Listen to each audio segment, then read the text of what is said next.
कक्षा 11 NCERT का प्रश्नावली 1.6 का 5वां सवाल हल करेंगे आज।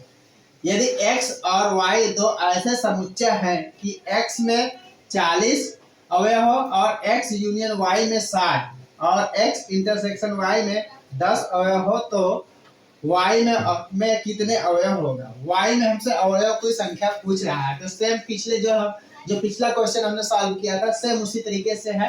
तो पहले लिखेंगे हल, फिर लिखेंगे कि x में अवयव की संख्या।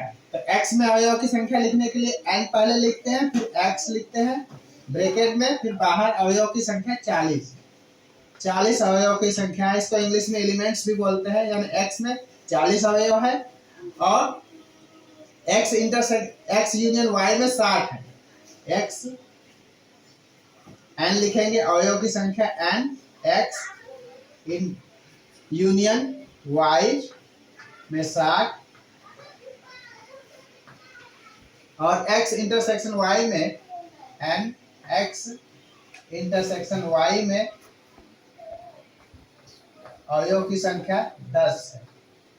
तो ज्ञात करना है हमें y में कितने अवयव होंगे। y में अवयव की संख्या हमसे पूछ रहा है कि y में कितने अवयव होंगे। इसका एक सूत्र है कि जो पिछला सूत्र है सेम उसी तरीके से रहेगा, केवल x और y इसमें चेंज होता रहेगा। जैसे कि x यूनियन y बराबर हो जाएगा x n x plus n y minus n x intersection y। यह सूत्र है, सेम सूत्र है। जितने भी क्वेश्चन हमने लगाया सभी में सेम सूत्र है, केवल यहाँ समुच्चय बदला हुआ है। तो इसमें समुच्चय का रूप x और y दिया है, इसलिए हमने x और y दिया है। पिछले में t दिया था इसलिए वहां पर t था, किसी में a और b रहेगा। तो यही सिर्फ चेंज हो रहा है और बाकी सब सेम टू सेम है। तो वैल्यू पुट करते हैं इसमें हम। तो पहला दिया हुआ है n x union y, x n union y यहाँ पर दिया हुआ है। इस पे अवयव की संख्या 60 है तो इसके नीचे 60 लिख देते हैं। फिर बराबर x के अवयव कितना दिया हुआ है, x के अवयव की संख्या 40 है तो यहाँ पर 40 लिख देंगे, प्लस y के अवयव की संख्या पूछ रहा है तो यहाँ पर y लिख देंगे। सेम यही हमें निकालना है।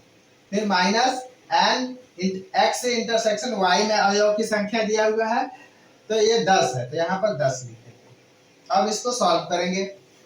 तो सॉल्व करेंगे तो क्या करेंगे, इस नंबर को और इस नंबर को जो कि इक्वल बराबर के इस तरफ लेकर के आएंगे। तो ये प्लस का है तो इधर आकर के माइनस का हो जाएगा और ये माइनस है तो इधर आकर के प्लस का हो जाएगा। 60 अपनी जगह लिखेंगे 60 और ये माइनस का 40 और ये माइनस का है तो इस साइड आकर के प्लस का 10 हो जाएगा बराबर n y। अब क्या करेंगे, ये प्लस का है ये प्लस का है तो इसको दोनों को जोड़ देंगे। तो 60 में 10 जोड़ेंगे तो हो जाएगा 70, 70 में से 40 घटा देंगे तो बचेगा 30।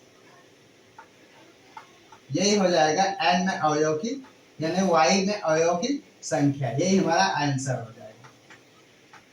यदि वीडियो पसंद आएगा तो लाइक और सब्सक्राइब करिएगा, दोस्तों को अपने शेयर भी करिए।